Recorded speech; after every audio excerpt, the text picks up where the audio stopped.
My name is Alexis Santine. I'm the coordinator of travel safety for the university. I'm here to show you a short instructional video about how to register for the travel registry. It's pretty simple, really, so it won't take that long. First, you're going to go to travelregistry.cornell.edu. There it is. The travel registry is required for students, all undergraduate and graduate students. Faculty and staff are not required to register their international travel, but are strongly encouraged to do so. The travel registry is part of the registration process for Cornell University Business. Your first step is to plan. The International Gateway has a number of great pre-planning documents that can assist you.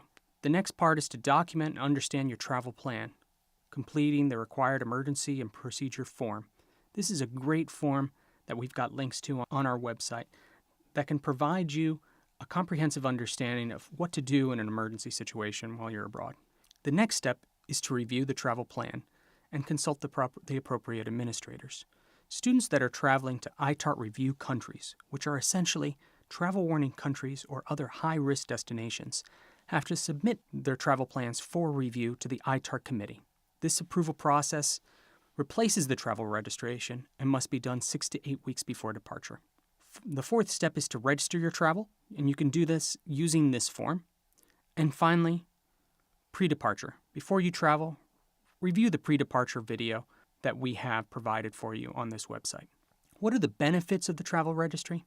Number one, emergency communications. In the event of an emergency, the travel registry will assist the university to get in touch with you and also support your ability to reach us for urgent health, safety, and security related information. Not only that, but the university has approved medical evacuation insurance. Our provider is able to access your data inside of the travel registry and find out exactly where you are if you've provided that level of detail. Next, by registering the travel registry, you'll have a trip summary and university emergency contact information that you can quickly provide to anyone, friends, family, and other administrators. So, if you're registering your travel, go ahead and click here. If you need to submit for ITART review, click here. Let's just do the register travel right now. After you click on register travel, you'll be going to log in with your NetID. Here I am. After you have submitted your Cornell NetID for login, you will arrive at the first page of the travel registry. It's also important to note that this is the only page of the travel registry. Whatever information you have in your PeopleSoft database, or what we call the Student Data Mart, will already be populated inside of this first field, including your name, email address, etc. Information such as your major, whether you have a parent at Cornell, is included in the information section. The first part of the travel registry that you actually have to fill out are your location that you're traveling and the dates that you are traveling. So I'm going to create a fake travel itinerary. So, for example, my favorite city is Salamanca, Spain. I'm not so sure if it's in this list. It actually is. But you can simply do a search.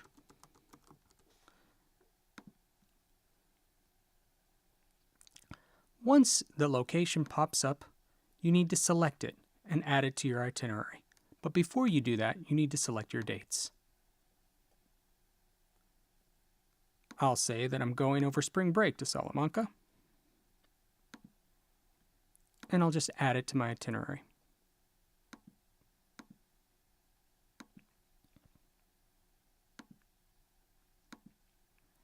There.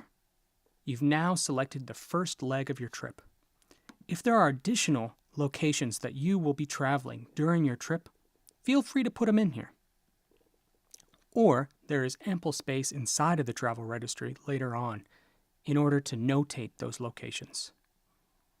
Additional information such as the type of travel that you are, the type of travel that you'll be doing, your program name and description, which administrative unit that you will be traveling with or is co-sponsoring your trip, information such as Cornell emergency contact, primary emergency contact here at Cornell or at home is very important so that in the event of an emergency, we can contact you.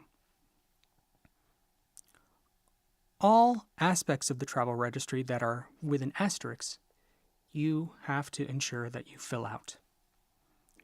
Trip itinerary is very important if your program location is changing day to day. You're going to have to do a little bit of homework ahead of time, including knowing your phone number while you're abroad, your in-country emergency contact, phone numbers, and emails.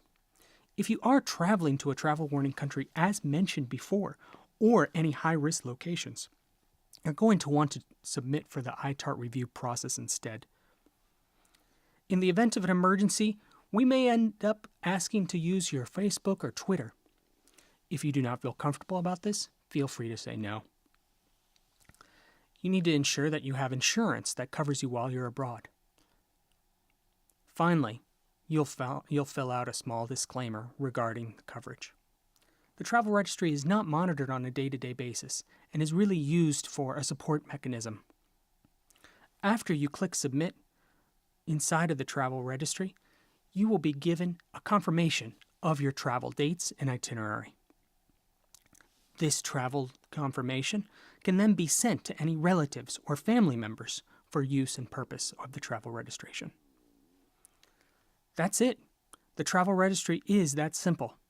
It takes about 5 minutes, and it keeps you safe and supports Cornell University administration in order to bring you home. Thank you very much.